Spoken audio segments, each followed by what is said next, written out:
স্বাধীন ভাৰতৰ প্ৰথমগৰাকী উপৰাষ্ট্ৰপতি কোন আছিল? ইয়াৰ চাৰিটা অপশ্যন দিয়া আছে।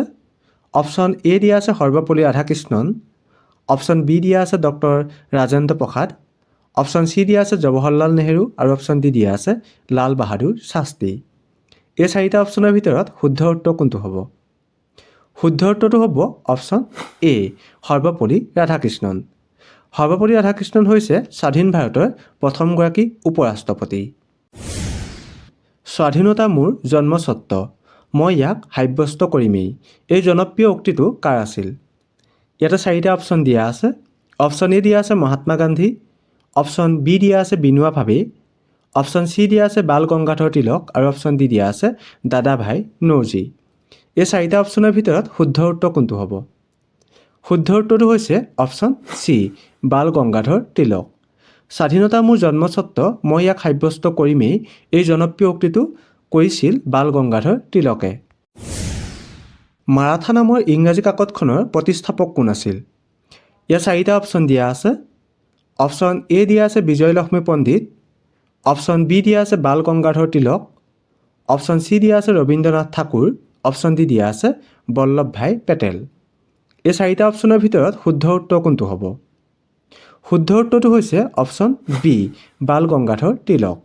মাৰাঠা নামৰ ইংৰাজী কাকতখনৰ প্ৰতিষ্ঠাপক হৈছে বাল গংগাধৰ তিলক। 1929 চনত দিল্লীৰ কেন্দ্ৰীয় বিধানসভাত বোমা বিস্ফোৰণ ঘটোৱা কাৰ্যত তলৰ কোনগৰাকীয়ে নেতৃত্ব লৈছিল? ইয়াতে চাৰিটা অপশ্যন দিয়া আছে। অপশ্যন এ দিয়া আছে মদন মোহন মালব্য, অপশ্যন বি দিয়া আছে ভগত সিং, অপশ্যন চি দিয়া আছে সুভাষ চন্দ্ৰ বসু আৰু অপশ্যন ডি দিয়া আছে মহাত্মা গান্ধী। এই চাৰিটা অপশ্যনৰ ভিতৰত শুদ্ধ উত্তৰ কোনটো হ'ব? শুদ্ধ উত্তৰটো হৈছে option B Bhagat Singh.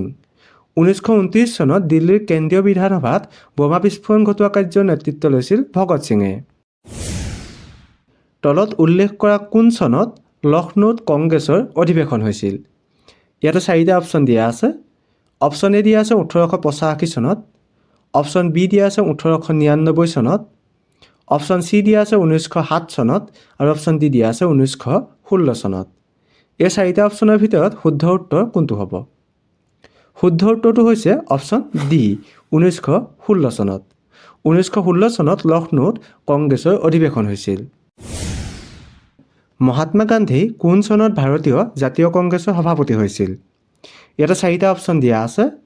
Option A দিয়া আছে 1916 চনত, অপশ্যন বি দিয়া আছে 1924 চনত, অপশ্যন চি দিয়া আছে 1930 চনত আৰু অপশ্যন ডি দিয়া আছে 1942 চনত। এই চাৰিটা অপশ্যনৰ ভিতৰত শুদ্ধ উত্তৰ কোনটো হ'ব? শুদ্ধ উত্তৰটো হৈছে অপশ্যন বি 1924 চনত। মহাত্মা গান্ধী 1924 চনত ভাৰতীয় জাতীয় কংগ্ৰেছৰ সভাপতি হৈছিল। পোনপ্ৰথমে ইউৰোপত ভাৰতীয় পতাকা কোনে উত্তোলন কৰিছিল? ইয়াতে চাৰিটা অপশ্যন দিয়া আছে। অপশ্যন এ দিয়া আছে সৰোজিনী নাইডু, অপশ্যন বি দিয়া আছে ৰাণী লক্ষ্মীবাই, অপশ্যন চি দিয়া আছে ভিকাজী কামা আৰু অপশ্যন ডি দিয়া আছে এনি বেচান্ত। এই চাৰিটা অপশ্যনৰ ভিতৰত শুদ্ধ উত্তৰ কোনটো হ'ব? অপশ্যনকেইটাৰ ভিতৰত শুদ্ধ উত্তৰটো হৈছে অপশ্যন চি ভিকাজী কামা।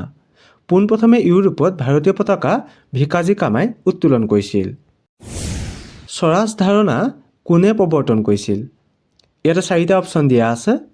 অপশ্যন এ দিয়া আছে ভিকাজী কামা, অপশ্যন বি দিয়া আছে দাদাভাই নৌৰোজী, অপশ্যন চি দিয়া আছে ভগত সিং আৰু অপশ্যন ডি দিয়া আছে মহাত্মা গান্ধী। এই চাৰিটা অপশ্যনৰ ভিতৰত শুদ্ধ উত্তৰ কোনটো হ'ব? শুদ্ধ উত্তৰটো হৈছে option D Mahatma Gandhi.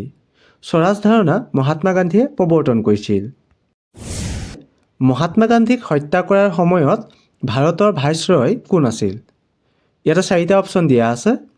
Option A দিয়া আছে লৰ্ড মাউণ্ট বেটেন, অপশ্যন বি দিয়া আছে লৰ্ড কাৰ্জন, অপশ্যন চি দিয়া আছে লৰ্ড ৰিপন আৰু অপশ্যন ডি দিয়া আছে লৰ্ড কেনিং। এই চাৰিটা অপশ্যনৰ ভিতৰত শুদ্ধ উত্তৰ কোনটো হ'ব? শুদ্ধ উত্তৰটো হৈছে option A Lord Mountbatten. Mahatma গান্ধীক হত্যা কৰাৰ সময়ত ভাৰতৰ ভাইচৰয় হৈছে লৰ্ড মাউণ্ট বেটেন। 1948 চনত তলৰ কোনগৰাকী ভাৰতৰ গভৰ্ণৰ জেনেৰেল হয়? ইয়াত চাৰিটা অপশ্যন দিয়া আছে। অপশ্যন এ দিয়া আছে জয়প্ৰকাশ নাৰায়ণ, অপশ্যন বি দিয়া আছে বাল গংগাধৰ তিলক, অপশ্যন চি দিয়া আছে ৰাজা গোপালচাৰী, অপশ্যন ডি দিয়া আছে লাল বাহাদুৰ শাস্ত্ৰী। এই চাৰিটা অপশ্যনৰ ভিতৰত শুদ্ধ উত্তৰ কোনটো হ'ব? শুদ্ধ উত্তৰটো হৈছে অপশ্যন চি, ৰাজাগোপালাচাৰী। 1948 চনত ৰাজাগোপালাচাৰী ভাৰতৰ গভৰ্ণৰ জেনেৰেল হয়। ৰাজাগোপালাচাৰী কোন চনত মাদ্ৰাজৰ মুখ্যমন্ত্ৰী হিচাপে নিৰ্বাচিত হৈছিল?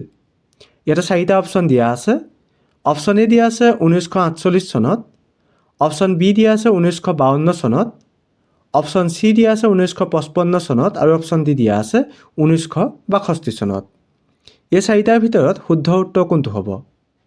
শুদ্ধ উত্তৰটো হৈছে অপশ্যন বি, 1952 চনত। ৰাজাগোপালাচাৰী 1952 চনত মাদ্ৰাজৰ মুখ্যমন্ত্ৰী হিচাপে নিৰ্বাচিত হৈছিল। ব্ৰিটিছৰ হাতৰ পৰা স্বায়ত্তশাসনৰ দাবী কংগ্ৰেছৰ অধিৱেশনত তলৰ কোনগৰাকীয়ে উত্থাপন কৰিছিল? ইয়াত চাৰিটা অপশ্যন দিয়া আছে। অপশ্যন এ দিয়া আছে Mahatma Gandhi, option B Rajendra Prasad, option C দাদাভাই নৌৰোজী, অপশ্যন ডি বিপিন চন্দ্ৰ পাল। এই চাৰিটা অপশ্যনৰ ভিতৰত শুদ্ধ উত্তৰ কোনটো হ'ব? শুদ্ধ উত্তৰটো হৈছে অপশ্যন চি, দাদাভাই নৌৰোজী।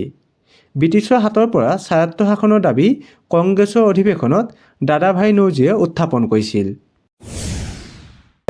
ডিস্কভাৰী অফ ইণ্ডিয়া গ্ৰন্থখন কোনে ৰচনা কৰিছিল? ইয়াত চাৰিটা অপশ্যন দিয়া আছে।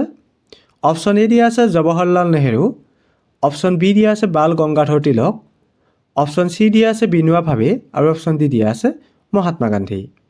এই চাৰিটা অপশ্যনৰ ভিতৰত শুদ্ধ উত্তৰ কোনটো হ'ব? শুদ্ধ উত্তৰটো হৈছে option A, Jawaharlal Nehru. Discovery of India গ্ৰন্থখন জৱাহৰলাল নেহেৰুৱে ৰচনা কৰিছিল। ভাৰতৰ প্ৰথমগৰাকী প্ৰধানমন্ত্ৰী কোন আছিল? ইয়াত চাৰিটা অপশ্যন দিয়া আছে। অপশ্যন এ দিয়া আছে জৱাহৰলাল নেহেৰু, অপশ্যন বি দিয়া আছে বাল গংগাধৰ তিলক, অপশ্যন চি দিয়া আছে বিনোৱা ভাৱে আৰু অপশ্যন ডি দিয়া আছে মহাত্মা গান্ধী। এই চাৰিটা অপশ্যনৰ ভিতৰত শুদ্ধ উত্তৰ কোনটো হ'ব আপোনালোকে কমেণ্ট কৰি জনাব।